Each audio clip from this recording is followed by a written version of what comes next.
माझी वडिलोपार्जित आहे.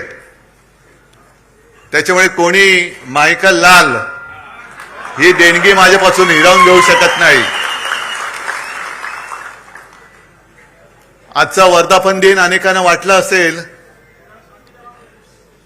की दुःखी आणि कष्टाने खचून गेलेला शिवसैनिक इथे दिसेल, पण इकडे एक सुद्धा शिवसैनिक खचलेला नाही, उलटा पेटलेला आहे.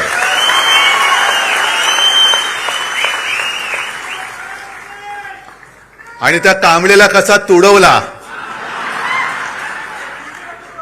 पुढचं तुम्हाला माहिती आहे. कारण अनेक जण मला सांगतात की उद्धवजी आता तरी आदेश द्या. म्हटलं आदेश बाळासाहेब कधीच देऊन गेलेत.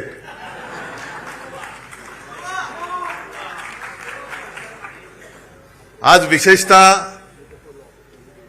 4 खासदारांचा सत्कार तर केलाच, त्यांच्यासोबत आपले हक्काचे 20 आमदार आहेत.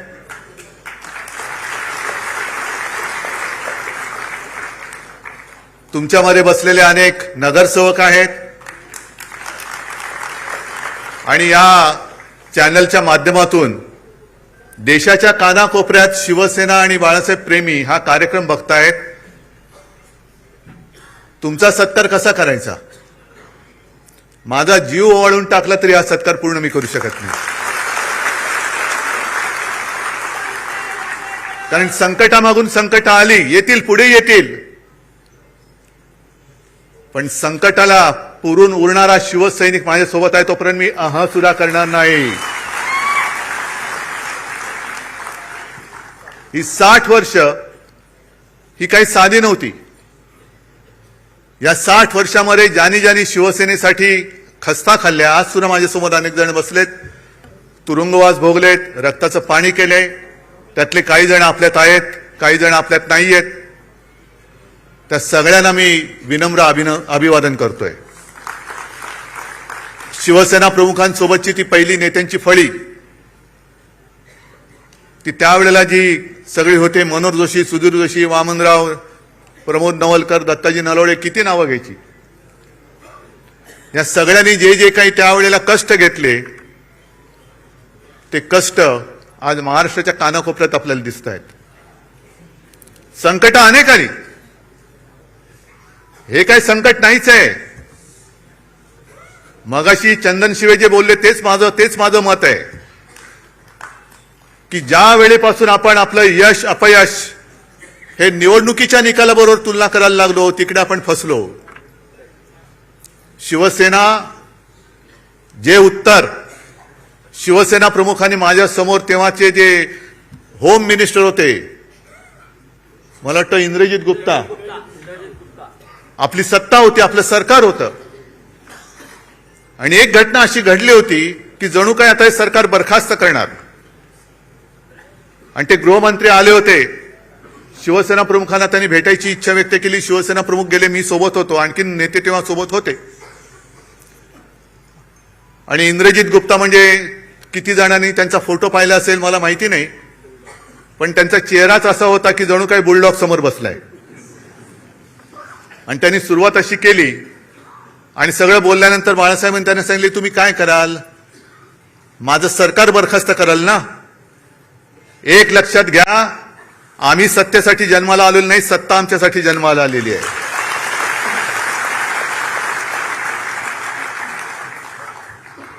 आणि 60 वर्ष त्याच्यामध्ये आणीबाणी सुद्धा आली. आणीबाणीचा काळ आणखीन भयानक होता. आणि तेव्हा तर ह्या सगळ्या गोष्टी, या सगळ्या आठवणी स्वतः शिवसेना प्रमुखांनी सांगितलेल्या आहेत की त्याही वेळेला रजनी पटेल म्हणजे आज जे आहेत त्यांच्याच राज्याचा आज शिवसेनेच्या मुळावर उठला होता. आणि त्यांनी शिवसेना प्रमुखांना एक पत्र लिहून दिलं होतं आणि सांगितलं होतं की याच्यावर सही करा, सही नाही केली तर तुम्ही आतमध्ये जाल. आणि ते पत्र असं होतं की जणू काही शिवसेना ही काँग्रेसमध्ये विलीन करा. जे आज बोंबलत बसलेत ना, आम्हाला वाटलं शिवसेना काँग्रेसमध्ये विलीन करणार. अरे 30 वर्ष भाजप सोबत राहून भाजपात नाही विलीन झालो तर काँग्रेसमध्ये कोण विलीन होणार?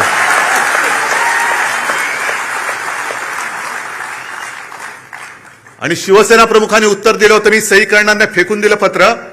आणि सांगितलं जा तुझ्या पटेलला सांग, ज्या क्षणी तुम्हाला हात लावशील तेव्हा बाहेर तुझी आरती उठलेली असेल, प्रेत यात्रा निघेल तुझी बाहेर. या सगळ्या संकटाला तोंड देत देत देत आपण इथपर्यंत आलेलो आहोत. कारण काही सांगतायत.